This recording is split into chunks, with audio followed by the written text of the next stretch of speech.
Okay. So, welcome to lecture number 14 on convex analysis. So I hope the sound is okay because there's noise in front of the window.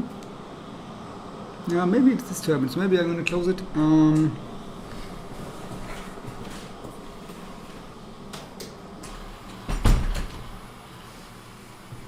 Okay, so here we go.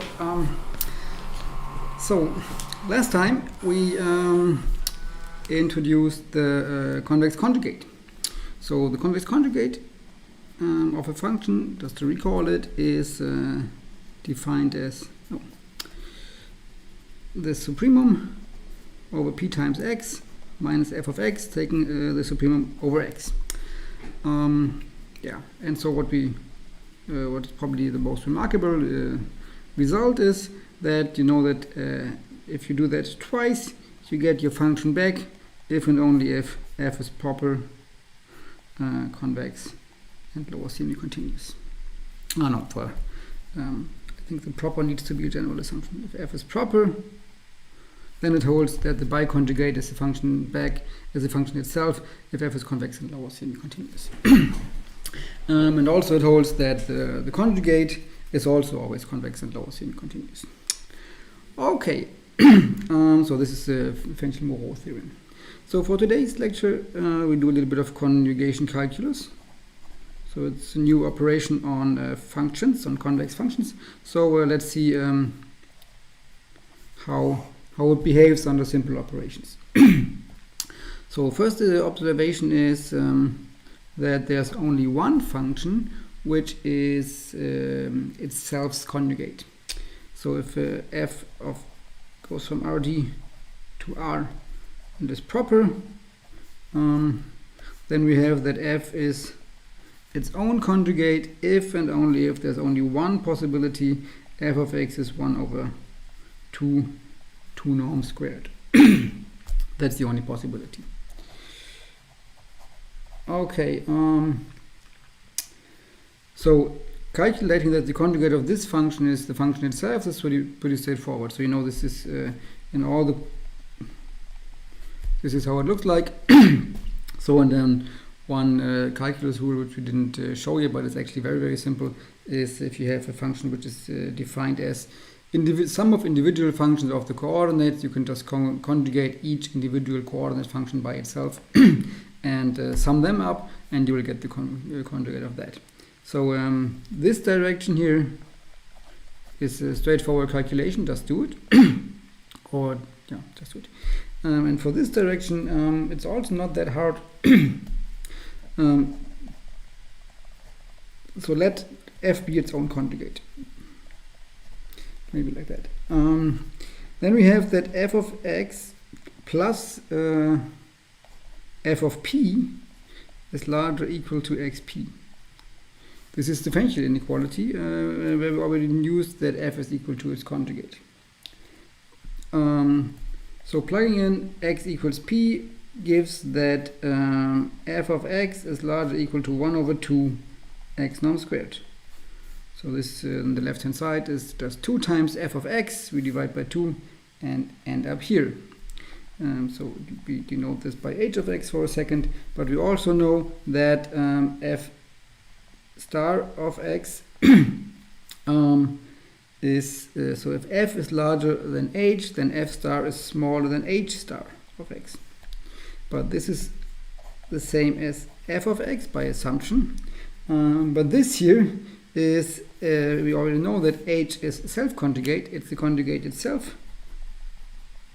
And now we have it, f is larger than 2 norm squared over 2 and smaller than 2 norm squared over 2, and that was the full proof. So it's really straightforward to show that this is the only function which fulfills this. So it kind of shows you again that the 2 norm is a kind of special among all the norms. For all other norms, there's no such thing which can hold. Okay, so the 2 norm is special for different reasons as well, but anyway. Okay, so here's a list of calculus rules, which are all pretty useful. So if you have an f of Rd to Rf to R extended, and what we need for the formulations is an invertible matrix, real numbers, A and the vector B, and also a non-zero scalar. So, and then we have the following rules. First rule is if we add constants to the function. So if phi is f plus a, then the conjugate is shifted in the other direction. So if we push the function up, the conjugate goes down. If we scale the function, then the conjugate is scaled in the opposite way. It's f star of 1 over lambda times x. Okay.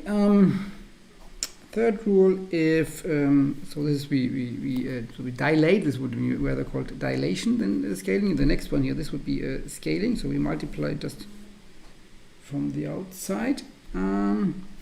Then we get that the conjugate behaves a little bit more complicated, but not that much. It's again lambda times f star of 1 over lambda x. But here of course we need lambda to be positive. Here it doesn't matter if lambda is positive. Here it has to be positive. Otherwise, phi would not even be convex anymore. Okay. Number 4 is if we tilt the function, say phi of x is f of x minus b times x, so it's a kind of tilting, so adding a linear function to that. Then what's happening is that the conjugate is shifted from left to right, or in direction of b. So conjugate is the same as the conjugate at p plus b. So if you tilt f, you shift its conjugate in that direction. And the last one is, this is the one involved with the matrix and the vector. If we have ax plus b with a matrix inside the function, then the conjugate, it's actually a bit complicated. It's the conjugate of p is the conjugate of a at minus a to the negative transpose, which means the transpose of the inverse of a, and it's also no, it's not minus, there's plus here, of p, but here is a minus, and it's again a to the minus t of p times b. So that's as complicated as it gets here. So so if you do ax plus b inside the argument, you have to do something a little bit more complicated over here. Okay, so of course, yeah, okay, let's. All the proofs are straightforward computations, and you just do a few of them to show you how it works. For the first one, that's probably the simplest one. We just write that down. What is the conjugate of phi at p? It's the supremum of p times x minus f of x. And now, if we subtract, you have to subtract minus. You have to subtract phi of x, so you have to subtract another a over here, and you could put parentheses over there. But this is just a constant which you subtract from something over which you take the supremum, and of course this just goes outside, so we could also move this bracket from here to there, and then you see that it's just f star of p minus a as desired. 2, I actually don't do 2 because it's a special case of 5. You take b to 0 and a being the diagonal matrix times lambda. So it's a special case of 5. So 3 is not a special case of 5. So what is it? Conjugate of that one here, taking the supremum over p times x minus lambda f of x. So what we do now here is we want to express the conjugate here in terms of the conjugate of f. So we would have to get the lambda out of here, so we just do it. But then we miss the lambda and the inner product, and we just put it here. Let's put it towards the p. So we have a 1 over lambda for it, not the p, for example. And that's already it. So we see that this here is the conjugate of f at 1 over lambda times p. And we have a times lambda outside here, so it's lambda conjugate 1 over lambda p as desired. Yeah, so actually 4 is also a special case of 5, but the reverse thing. With these rules always comes the corresponding dual rule, because conjugating twice for convex functions and the convex LSC function gives you the function back. So you could also write down the rule here. This rule here would be if you shift the function inside the argument, you tilt the conjugate in the other direction. So actually 4 is kind of a special case of 5. But since it's, I just prove it anyway. This is again very straightforward. The conjugate here is then, you just need to put that down here. It's a supremum over p times x minus this, so minus f of x minus b times x. And then you see what you can do is you can just join these two inner products to get this is a supremum over p plus b times x minus f of x. And that's it. This is the conjugate at p plus b. Okay. And now the last one, it's also straightforward. Phi star of p is then the supremum over px minus that guy here minus f of ax plus b. So and what we do here is it's substitution. We substitute. So we need to take the supremum over all x, but we could also take the supremum over all y, which are of the form ax plus b, because if a is invertible, this map x maps to ax plus b is a bijection. So which means if we supremize over these, we get the same value for the supremum. Of course, a different supremizer, but the same value for the supremum. And that's basically behind all of these rules here. Because then, if you do this, you get that x is, of course, y minus b, and then you a to the minus 1 over here, which you have to put in here. So this gives us, it's also the same as supremum over y, or as this form. It's p times this guy here, a to the minus 1 of y minus b, minus f of y. And then you're basically done. Because we can put this to the left hand side by doing a transpose, and then we already see that we get f star of a minus transpose p, and we get a constant term, and it's minus b in a product with a to the minus t. So it's minus a to the minus t p b as desired, and that's already it. That's the full proof of these simple conjugation rules. Okay. Good. Okay. So next thing is so then you probably, so what can you do with convex functions? So all these things preserve convexity, although convexity is actually not needed in the proofs here as far as I see. Yeah. You only need only convexity. But these operations all preserve convexity. So what else does preserve convexity? Adding functions does preserve convexity. So you may want to would like to have a simple rule for the conjugation of sums, but it turns out that's not so clear. There is a rule, and we'll come to that, but it's not totally straightforward, and unfortunately it does not even always hold. So first dilemma, so for the conjugation of sums, what we know is if we have two proper functions. Oh, and I forgot. I think here's another typo, because these can be extended valued as far as I see. Just need to be proper. Then we have that if you take the infinite convolution of the two and then do the conjugate, so the EP addition, the infinite convolution, then you get the sum of the conjugates. This one holds true. So the conjugation of the convolution is the addition. And this kind of resembles something you know for the Fourier transform. In case you know the Fourier transform. The Fourier transform actually has a similar appearance than the convex conjugation, and it's, the Fourier transform turns convolution into multiplication, and the convex conjugation turns infimal convolution into addition, which kind of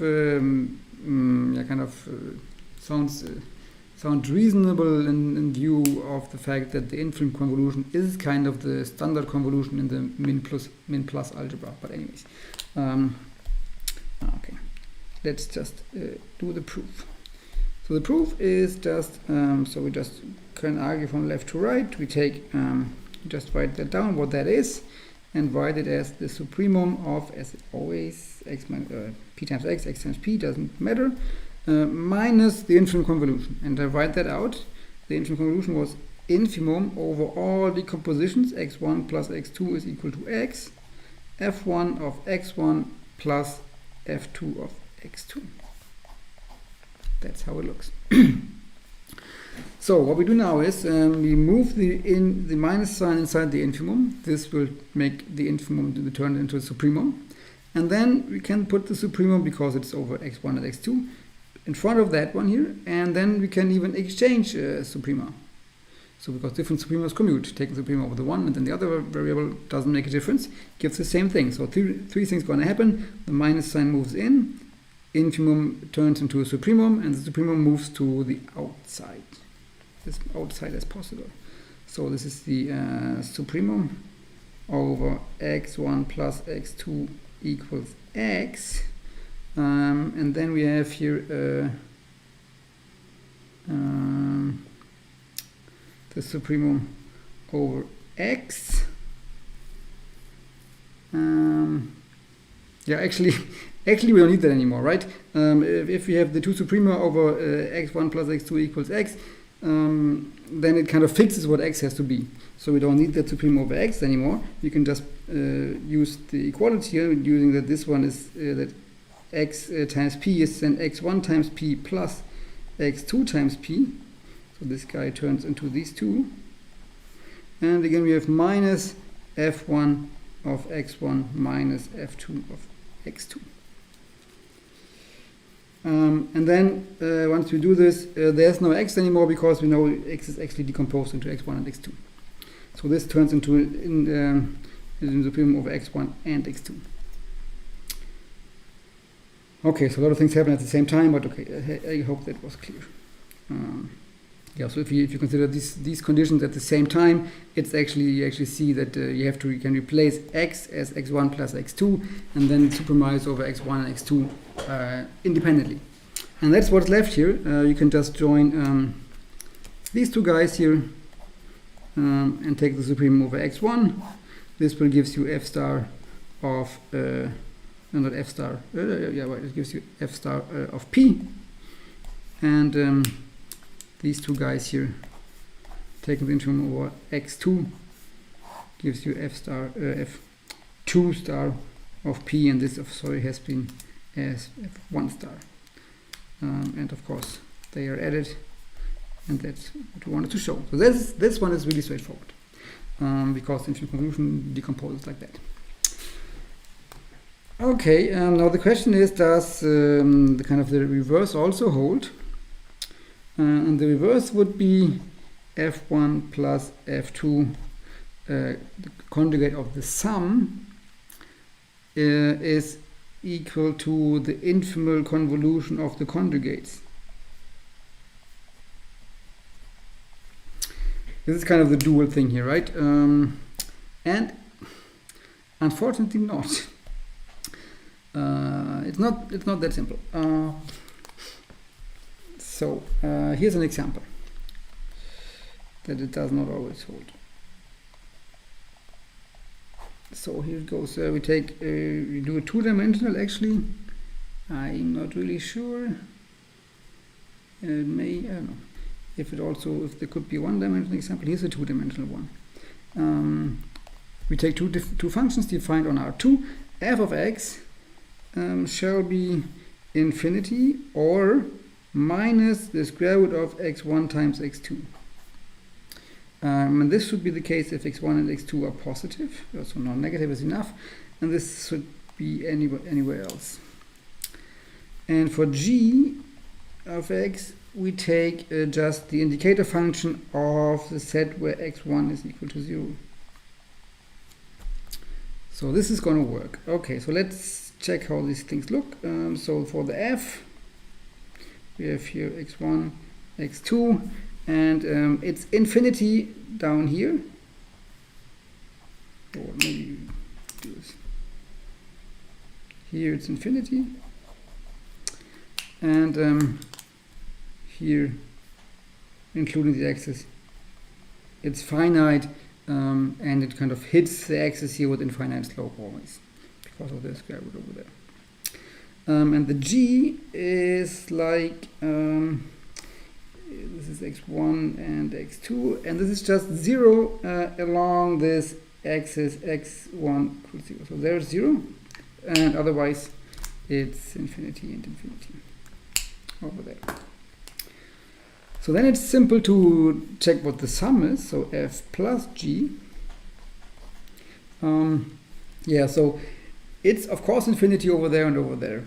Only on the x2 axis it cannot be infinity, but it's also infinity down here because of that. So it's actually again an indicator function, and the indicator function of the set where x1 is equal to 0 because of that, but also x2 is non-negative because of that. Okay. So then, because indicator functions are pretty simple to conjugate, so the conjugate of the sum is, so let's write it down, as a supremum over p times x, and p and x are two vectors, so it's p1 times x1 plus p2 times x2 minus the sum here, and the sum gives just constraints, so we have to take the supremum over x1 is equal to 0 and x2 is non-negative. Okay, and what does that give? This gives you that this is the indicator function of the set, so x1 doesn't play any role because x1 is 0, so this one is just not there, and any p1 is fine. For any p1 you get the same supremum. This is always 0, but this guy here is as soon as p2 is not 0, if p2 is positive, you can make x2 as large as you like and get plus infinity. But if p2 is non-positive, this is bounded from above by 0. So you get actually an indicator function of the set p2 is not is smaller or equal to 0. So that's the conjugate. Okay. So this is the conjugate of the sum. So what is the integral convolution of the conjugates? Okay, first we need the individual conjugates, the conjugate of p, of g, the conjugate of that guy here. Yeah, that's, I don't know, let's just write it down like this. It's again supremum over x1 equals to 0, p1 times x1 plus p2 times x2, and you see again this guy doesn't matter, but for as soon as x2, so p2 is not 0, you get infinity as supremum. So this is an indicator function of the set p2 is equal to 0. So this here is for f, this is for g, and now I can write down what g star looks like. Here's p1, p2, g star, and this is finite here along that axis, and it's infinite over there and over there. Okay, that was the conjugate of g. Let's do the conjugate of f. This is a bit more complicated, but it's also not that hard. Yeah, so the conjugate of this function, so I don't do the full calculation. It's, I don't know, I found it a bit tedious. I show you what it is. So the calculation goes, you need x1 and x2 non-negative, and then you need to supremize p1 times x1 plus p2 times x2 plus the square root of x1 and x2. That's what you need. And then you see a lot of things. So if p1 or p2 are non-negative, you get plus infinity because you can push x2 and x1 towards infinity. But even if they are negative, it may still be that this guy here wins if it's because this kind of grows linearly if x1 and x2 grow linearly. So if you put here x1 equals x2, this grows linearly in this direction. So this goes linear along this diagonal. And along all these diagonals, the function goes linear with a different slope. And what comes out is that's the indicator function of the set where p1 times p2 is smaller or equal to -1. So if I put it down here, you have p1 and p2. This is kind of below this hyperbola here. Here it's actually 0, and over there it's infinity.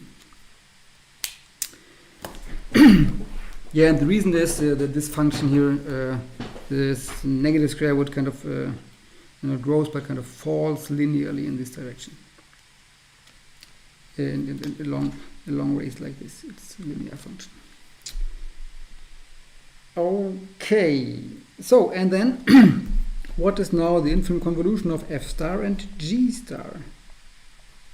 So infinite convolution. Yeah, that is simple because these two guys are indicator functions. That's the indicator function of this set, and this here is the indicator function of this set. And we checked once that if we do the infinite convolution of two indicator functions of sets C and D, the infinite convolution is again the indicator function of the sum of C and D. So we only need to calculate the sum of this set here, this defined by that, and that set. So what is that? We can visualize this probably as taking this set here and translate it by every member of this set. So here's 0 inside, so this full set here is part of the sum of the sets. But there's also 1 inside, so you can also push it 1 to the right and 1 to the 1 and so on. So actually this is then just the indicator function of taking this set here and doing all the translations to the right of this set, because you have this here contains arbitrarily large entries. So what is that? This set here and all the translations to the right, this is actually the indicator function of the set P2 is smaller than 0. So it's strictly smaller. 0 is not included, because this set does not contain any vector where P2 is 0. All the P2s in this set are negative. Okay, so compare with this. Nah, they are not the same. This is smaller equal, and this is smaller. So hence we get that f star infinite convolution g star is not f plus g star. This one is nicer. This one is not so nice because, and even this is not lower semi-continuous. Okay, so infinite convolutions of conjugates and conjugation of sums, it does not go both ways. One way we showed, that is this one here, the infinite convolution, the conjugate of the infinite convolution is the sum of the conjugates, but the other way around does not hold. The conjugate of the sum is not always the infinite convolution of the conjugates. Okay, but there are conditions under which these holds. And I think I'm going to state the theorem and then we make the break, because otherwise the proof of the theorem is fairly lengthy. So there are a lot of conditions which you can take, and they all look a little bit like conditions for the sum rule to hold. And I'm going to show you the one which I find very natural to work with, and also it's fairly general. I'm not sure if it's the most general. I guess it is, but I would not bet on that. So what we do is, okay, this was the end of the example, and here is now our assumption, and we call this assumption Q because it's a qualification. So these conditions go under the name qualification. So if f and g are convex functions on Rd, proper and convex, and I think we don't even need lower semi-continuity here. such that it holds that if we take the domain of f and subtract the domain of g, so it's a subtraction of sets here, this is in a subset of Rd, and if we scale these things with non-negative u and lambdas and unite all these guys, this is a subspace.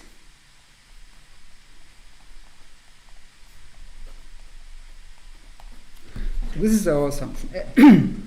F and G, we say F and G fulfill assumption Q if it holds that if we take the domain of F, subtract the domain of G, scale that up and down by all non-negative scalars, and if we then get a subspace, then condition Q holds. So this, if I see correctly, it's always a cone, right? You take a set and all positive scalars of that, that's always a cone, containing 0 actually. But in case it's actually a subspace, then our assumption Q is fulfilled. And this is a condition which also goes under the name of Artouche-Bresis condition. 1986. Okay, so I did not learn it until, I don't know, 2006 or something. So, and now we're going to state the theorem. It says, okay, so this condition can be stated without, actually, of course, it could also be stated without convexity, but here we need if f and g are proper convex and also lower semi-continuous, and satisfy condition Q, then it holds that the conjugate of the sum is the infimal convolution of the conjugate. That's not all, and the inf convolution is exact.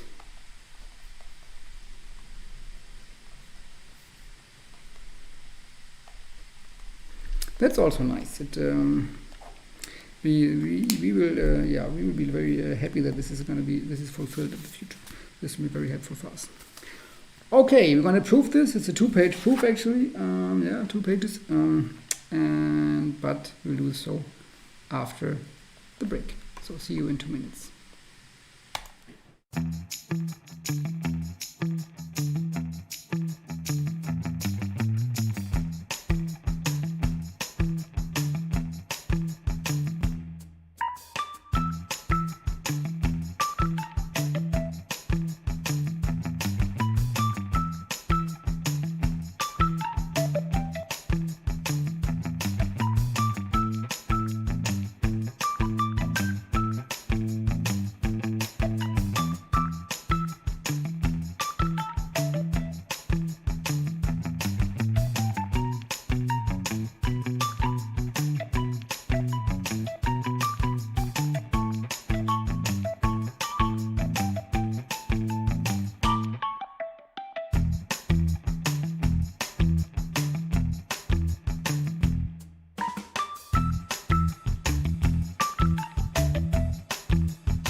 Okay, so before we start the proof, let's do one more thing.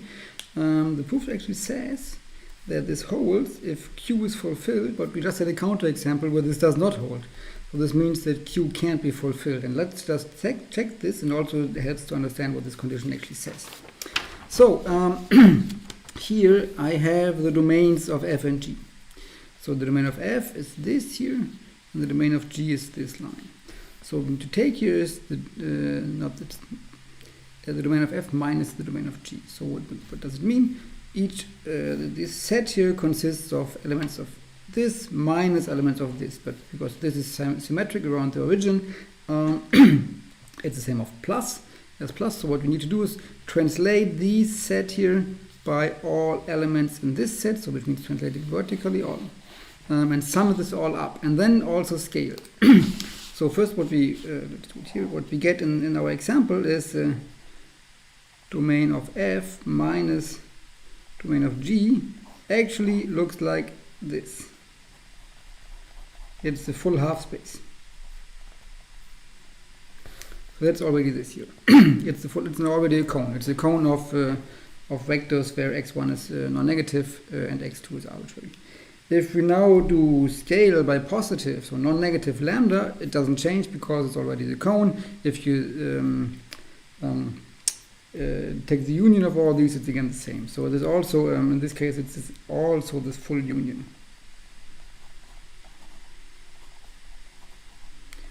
And it's not a subspace. It's a cone. It's a cone which is not a subspace. Okay, so it is really Q does not hold. So of course it cannot, because otherwise the conclusion would have to be different. But so this is also shows what's happening here. So you see that if this difference would really contain a neighborhood of the origin, that would be nice. Because it would contain the neighborhood of the origin, all these scales up would be the full space. But also if this difference would be something like this, something a line segment which goes in both directions from 0. Then this set here would be this guy, which would also be a subspace. Okay, so let's prove this this kind of inf-convolution theorem. So the proof is technical and has 3 steps, but actually it has a fake step. This is step 0. Step 0, which shows that one inequality is always fulfilled without assumptions. And this is that one here, so f plus g, the conjugate of this, and this also shows where the problem lies. So why exactness is also interesting here. So why doesn't it always hold? Let's write it down. It's x or p times x minus f of x minus g of x. And we would like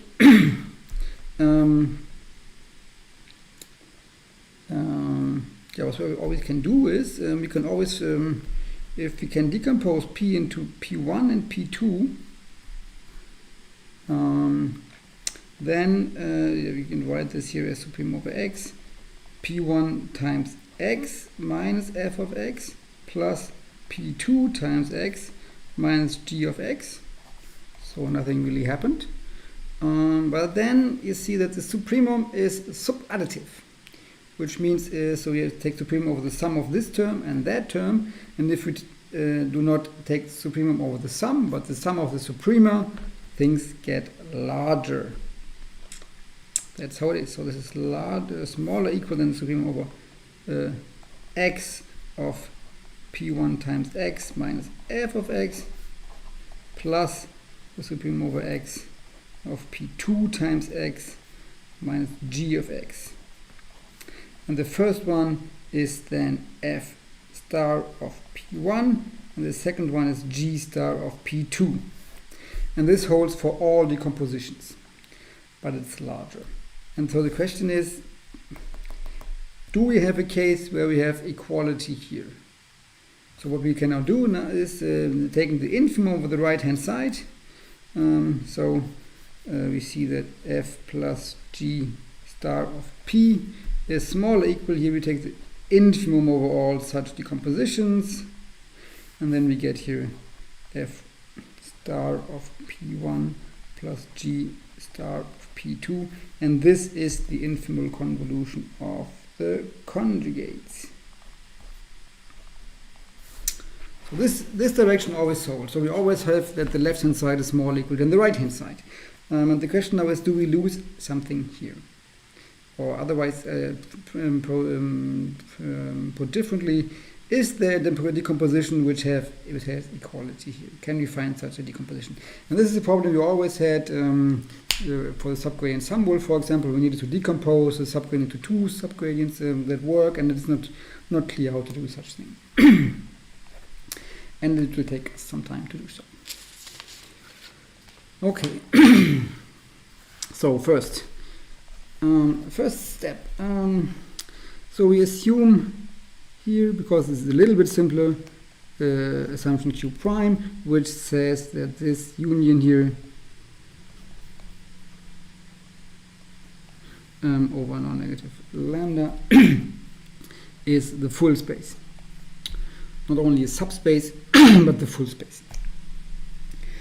And show what we show in the first step is under this if Q prime holds, then the infinite convolution of the conjugates is lower semi-continuous. So that's what we want to show in the first step. And it's probably that's the most difficult step already. And we see that this does not need to hold if conditions like this are fulfilled. So in our case, in our counter example, this doesn't hold, and actually also this is not lower semi-continuous. So there has to be something in there in this condition here. And you have to see at some point we really have to use that thing here. So lower semi-continuity. Function is lower semi-continuous if all the level sets are closed. This is what we're going to use. So we take a mu, some real number, and define C as the level set of level U of F conjugate infinite convolution G conjugate. And this is the set of all the P's in RD such that the infinite convolution of the conjugates of P is smaller equal mu. And what we aim to show is C is closed. Once we showed that for arbitrary mu, then we showed that this is a lower semi-continuous function. Okay, so what we do is we work with different sets, with supersets, which are slightly larger. For positive epsilon, consider C epsilon as the set of all vectors Q plus R, both in RD, such that F star of Q plus G star of R is smaller equal mu plus epsilon. So why is this related to that set? Yeah, so if the infinite convolution is smaller than the mu, if and only if there is the decomposition of P into Q plus R such that for every epsilon the sum here is smaller than mu plus epsilon. That's kind of the definition of the infinite convolution. It's defined by an infimum, which means that this here is smaller than mu if and only if we can decompose P into Q plus R and get, so for any slightly enlarged upper bound, we can decompose P into Q plus R and get below that upper bound. So what I just explained is that the set C is actually nothing else than the intersection of all the C epsilons for epsilon positive. Right? This is because of the definition of the infinite convolution. It's okay. You may just check. So what happens? So if something is in there, then it's in there. Because infinite convolution, you can get arbitrarily close to that. This gives you decomposition, and the other way around is also true. If the vector P can be decomposed into Q plus R such that this holds for all epsilon, you can do this, then it's also like that. So hence, if you want to show that C is closed, it's enough to show that all the C epsilons are closed. Enough to show that C epsilon are closed. Okay, that's still not so simple. It doesn't look too difficult, but it's so. So what we do now is we define another set, making the things kind of try to make it simpler and simpler. What we do is we intersect this with a large closed ball. So what is this set? This is a set of all Q plus R, such that this condition holds F star of Q plus G star of R smaller equal mu plus epsilon, and it holds that the joint norm, now the norm of this guy here, the Q plus R, is smaller or equal to T. And then it remains to show K is closed. This is also enough. Okay, we're not through yet, so we make the problem kind of more abstract and move further away from our original claim, but it always stays the same, right? And now it comes the final set. So the problem is still this decomposition Q plus R here. To work with this decomposition is kind of annoying. So I don't know. So what's the problem here is we would like to take a sequence here, for example, and consider its limit. But if we take a sequence here, for each value of each vector in the sequence, you can take a lot of different decompositions. So we have an xn, you can compose into qn and rn in lots of different ways, and if you just do not assume anything else, you cannot even guarantee that the qn and the rn are even converging. So this sum here is the guy which makes the problem. So what we do is we move one dimension, we double the dimension and consider the set of tuples Q and R, which are now in RD times RD. So this is actually a subset of RD. Now we do a subset of RD times RD. And write down the same thing back here. F star of Q plus G star of R smaller equal U plus epsilon, and also Q plus R smaller equal T. Okay.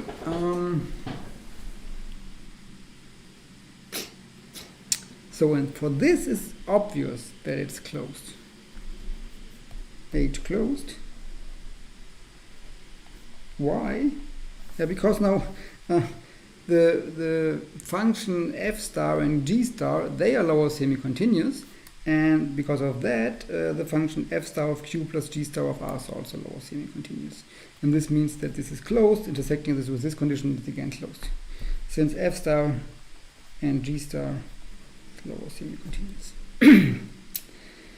Okay, so that's nice, but it does not actually follow that K is also closed now, but what is missing is that H is also bounded.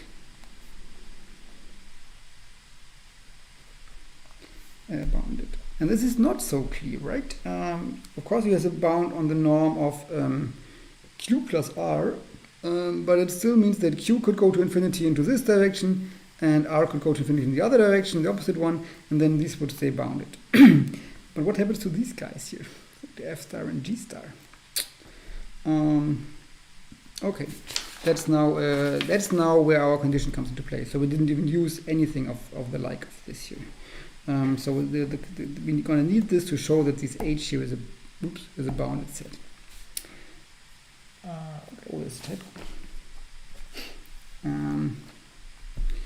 So what we do to do this, show there exists a constant c which may depend on x and y, such that for all q and r in H, it holds that x times q plus y times r is smaller equal c of x and y. So because of this then holds, we see that this set over here is also bounded. Yes. Okay. Yes. Okay. Okay. So how do we do that? So we we need to use the assumption q prime right now. And what we can do then is, if we have x and y, there are u in the domain of f and v in the domain of g, such that x minus y can be written as lambda u minus v.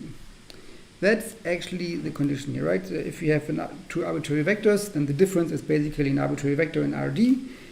So it lies here, and it also lies in this union, so there is some lambda such that it's in lambda times the difference of the domains, and this is just that. So you can find a u in domain v and v in domain g, such that lambda times the difference is x minus v.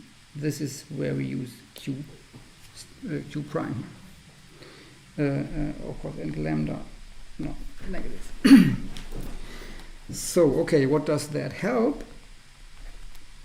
Here it comes.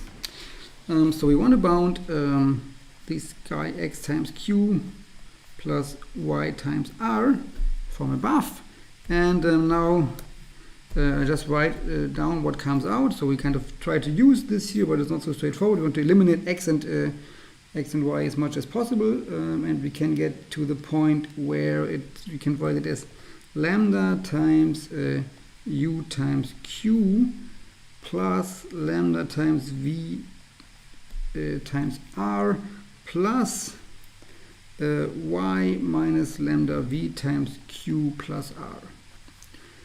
So it may look a bit strange, but it's you can just probably yeah. So what you can do is you can join this. It's a bit complicated, but so if you write everything out here, maybe just write this out here. It's lambda times q plus lambda times y times q plus y times r minus lambda v times q minus lambda v times r, and join all these guys together. You see that some things are vanished, and what is left is exactly these two terms. Okay, this is just using this, and now comes Fenchel, because you have here something. U is in the domain of f, and v is in the domain of g. So you can use Fenchel for these two terms, Fenchel inequality, and this gives you this lambda times f star of q plus f of u plus g star of r plus g of v, and for this we use Cauchy-Schwarz. Cauchy-Schwarz gives y minus lambda v times q plus r. Okay. Okay. So, but now we're going to use that. So this is Fenchel,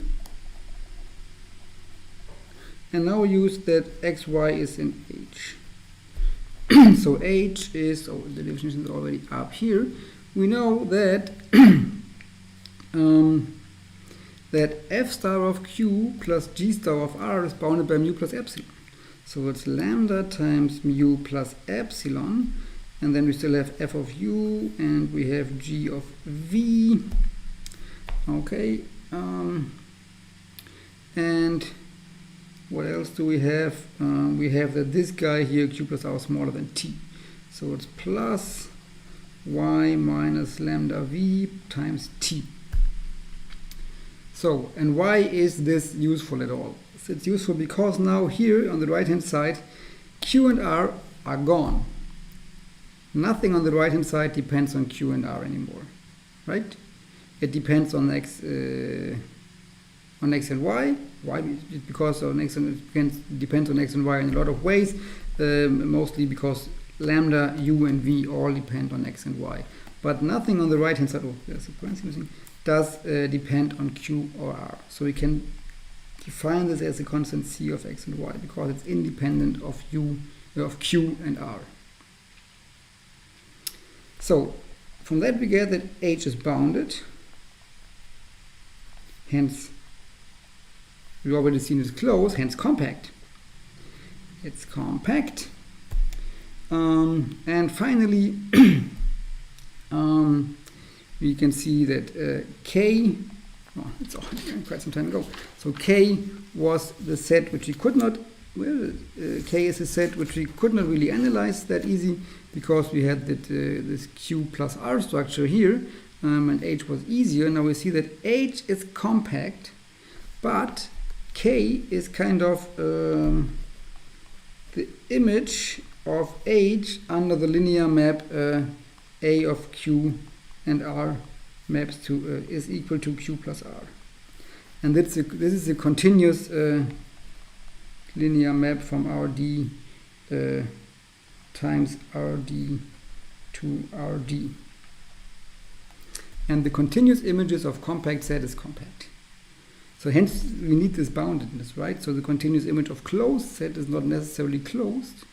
Yeah, even but the linear should work as well. So probably the proof here is more complicated than necessary. But anyway, so this is continuous, and hence K is compact as well. Hence closed.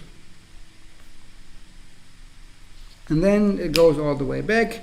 H compact gives K closed. K closed gives C epsilon closed, because it's defined like that. And C epsilon closed gives C closed. And this shows the level sets are all closed. This shows this function is lower semi-continuous. Oh, that was the first step after step 0. Second step. We're going to show if Q prime fulfilled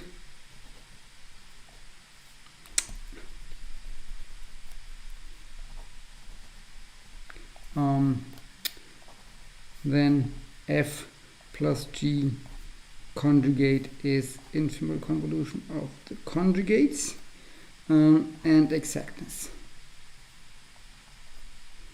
of the convolution. So then it's the finish. The proof is almost finished up to the very last step, which is not so difficult anymore. Okay.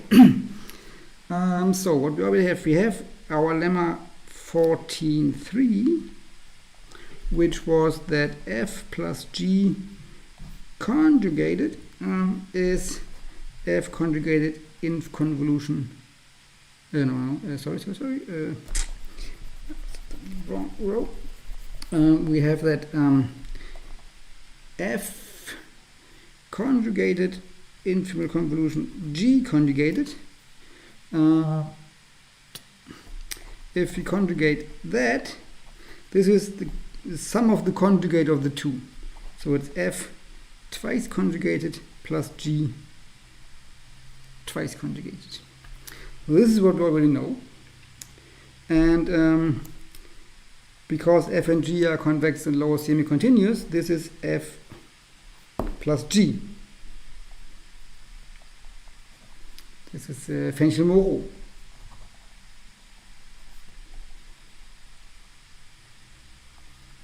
Okay. And now conjugating again.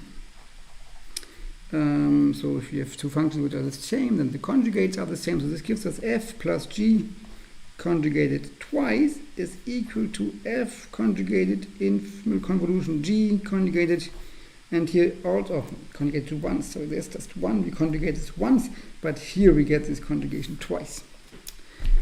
And it's again Fenchel-Moreau.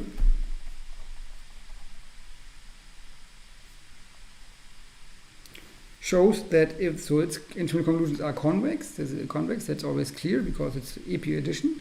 But lower semi-continuity is not always given. But now we have that. Fenchel-Moreau says that this, because F star infinite convolution with G star is lower semi-continuous by step 1, we get that this twice conjugation cancels out. So this shows us our equality here, that it also holds in this way. And why is the inf convolution exact? That is now also clear. Yeah. For each mu doesn't matter, in R, you have there the set of Q's where f star of Q plus g star of P minus Q is smaller equal mu is the closed set.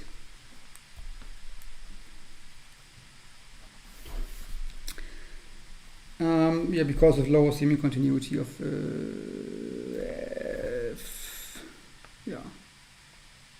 yeah. So this actually it's the argumentation goes similar to the first step. So it's a little bit it's basically what we did here more or less, right? We have shown that sets like this, like that. We also had an R that these kind of sets are closed, and similarly you can show that these sets are closed similarly to step 1. So it's the same arguments.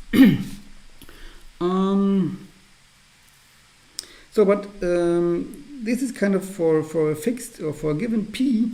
This is kind of the objective which you infimize in the definition of inf convolution. But now we see that the objective there is lower semi-continuous. So of course it's convex, but then it's convex and lower semi-continuous, and if it exists, even if the infimum exists, then it's the minimum. So hence the objective in the inf convolution is LSC, and which means infima are minima. Okay, nice, good. Which means the inf convolution is attained, I would say. Okay, so how's the time? Still half an hour left. Okay, this should be enough. Last step. We want to get rid of Q star and show it also holds for Q. So we use the following fact. If A subset RD is convex and the kind of the cone generated by this A is a subspace, then 0 is already an A, and hence that's probably the main message here. This if you have a convex set such that the union of all scalings is a subspace, then 0 has been in the set anyway, and you could just use or could just take all the positive scalings, not only non-negative, not negative, but you don't need the scaling by 0 because 0 is already in there. So how do we see this fact? So let A and A, so CDX and non-empty, but empty is not just not possible. Okay, but anyways, yeah, what we have. Okay. So then it also holds that A is in the union here, and that one. But this is a subspace, which means that there exists a B in A such that minus A is also lambda B. Because if A is in there, then minus A is also in there because it's a subspace, which means minus A is in this union, which means it's in one of these sets, and which means there exists B and also a lambda non-negative such that this holds, right? Because it's a subspace. Because the subspace minus A is in there, which means we can find a B and a lambda such that this holds. But if we have this, what do we get then? Then we can have A and B are both in the set A, and then we can take convex combinations of A and B, and we do it with 1 over 1 plus lambda over 1 plus lambda. That's the convex combination, and this is then in A. But what is this here? If we just note that A is exactly minus lambda B, you see that this guy on the left is 0, and this is what we wanted to show. It sounds a bit weird to me. It's yeah, that's how it is.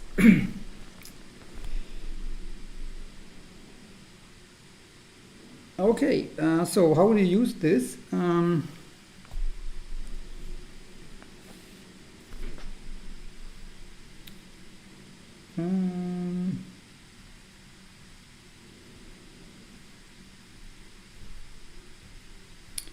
So we use it as follows. So if Q holds, our previous assumption, then we have that the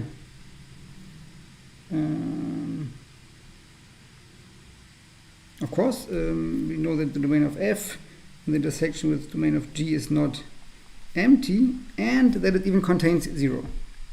Right? This is the main factor, and 0 is in there. So it means that we have 0 is an element of the domain of F intersection with the domain of G. This follows from Q.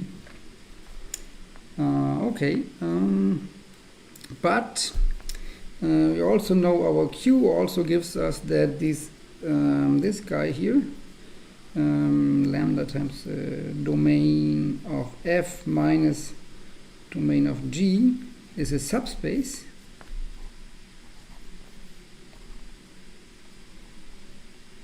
But because 0 is in both domains here, it's here and there, we can conclude that the domain of F is also contained in V, and the domain of G is also contained in V. For this we need that 0 is in the intersection of the domains. So, but now we are in the situation that everything happens inside this vector space, the subspace here. Right? Everything which happens here, so if we have Q, then we have this, but we also have the domain of F and the domain of G. Both sets are itself in V. So what we can do now is we could just restrict from the beginning to the subspace V. Everything happens inside this subspace, and so it's just a Q star is just Q on subspace V, and this is isomorphic to some RD prime. So actually it's the same. So we could argue in this, we could kind of transform this V a priori into an RD prime dimensional, D prime dimensional copy of D prime dimensional space, and work with Q prime on that. And so that's the full proof. It's a similar argument than when working with the relative interior.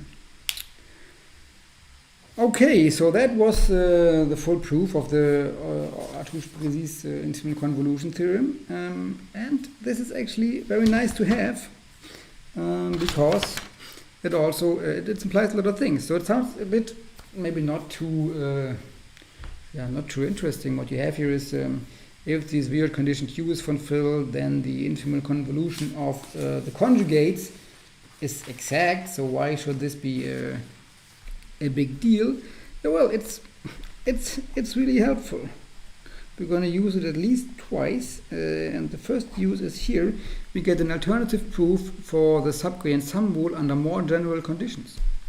So if we have F and G proper, convex, lower semi-continuous, and fulfill our assumption Q, then we can already conclude that the subgradient of F plus G is equal to the sum of the subgradients.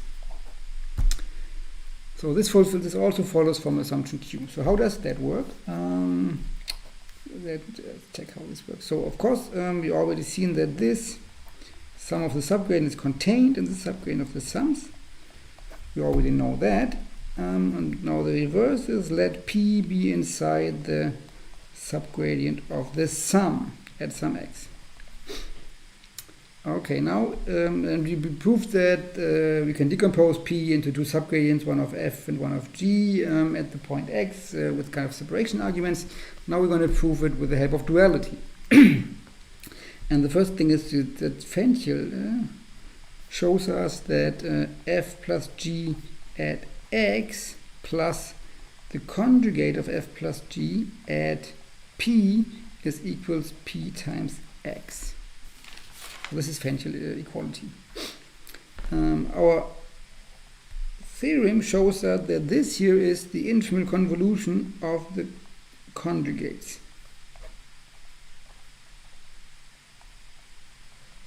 So,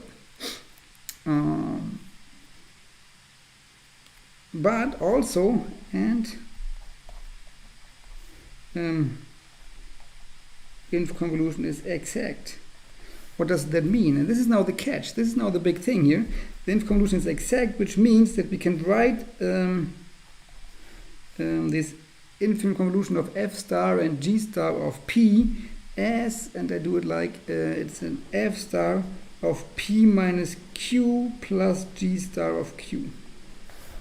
This is what it means, the infinite convolution is to be exact. So the infinite convolution is the infimum over q over all these expressions, but it's attained at some q here.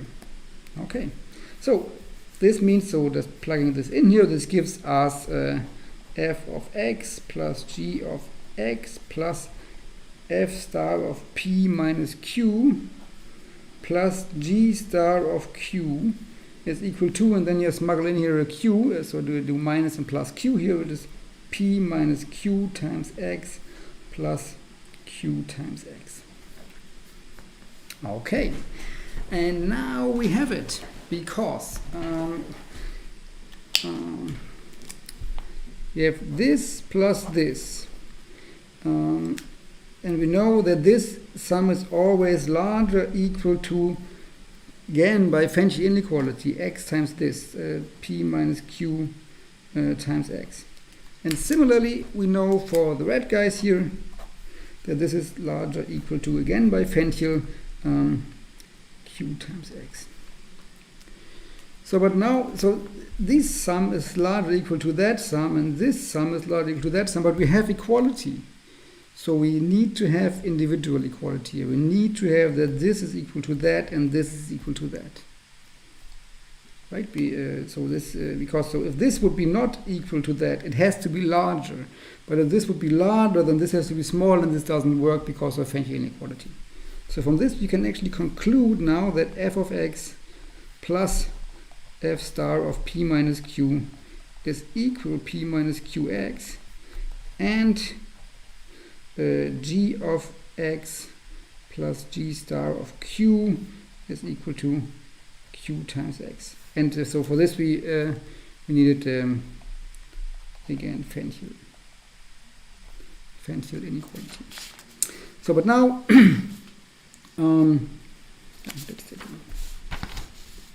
we can use this was now again Fenchel equality shows that if these things are the same, it shows us that p minus q is a subgradient of f at x, and q is a subgradient of g again of x. Okay, and this is what we wanted to show, right? You wanted to show if p is in the subgradient of f plus g. So from this it follows that p is in the sum of the subgradients, because you can write it as p minus q is in here and q is in there, and p minus q plus q is p. Okay, so this is nice. So we get a pretty short proof right now, and we only use our that the infinite convolution of the duals of the conjugates is exact, and then we use Fenchel a lot.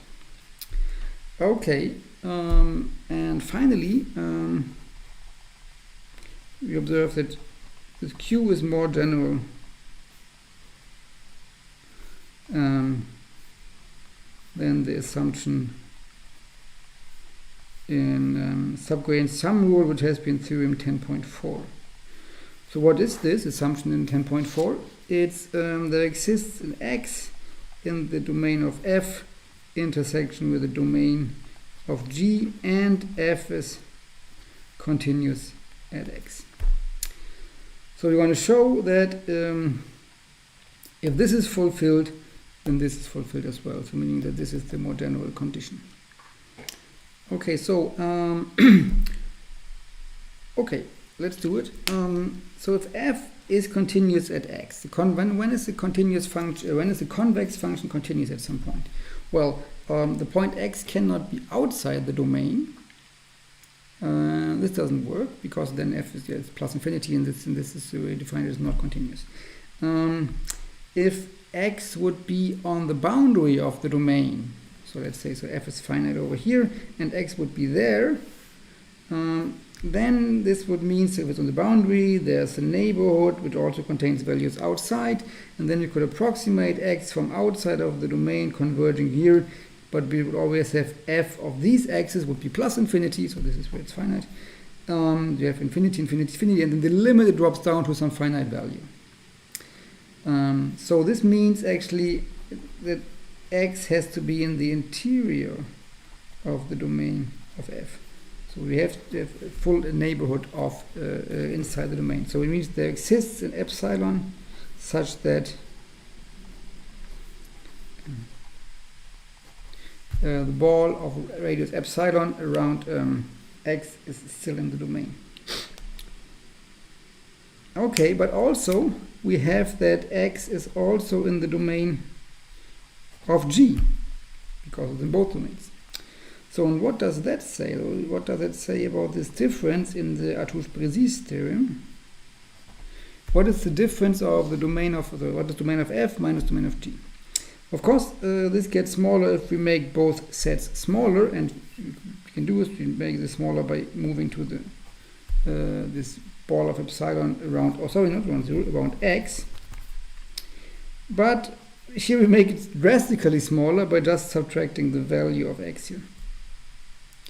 So we make this smaller and this smaller, then we get a smaller set of differences. But this here is nothing else than the ball of radius epsilon around 0. It's a neighborhood of the origin.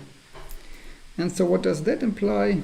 So this implies that this union over all positive scalings, so the domain of f minus domain of G over all non-negative lambda, is actually the union of all the balls larger than the union of all these balls,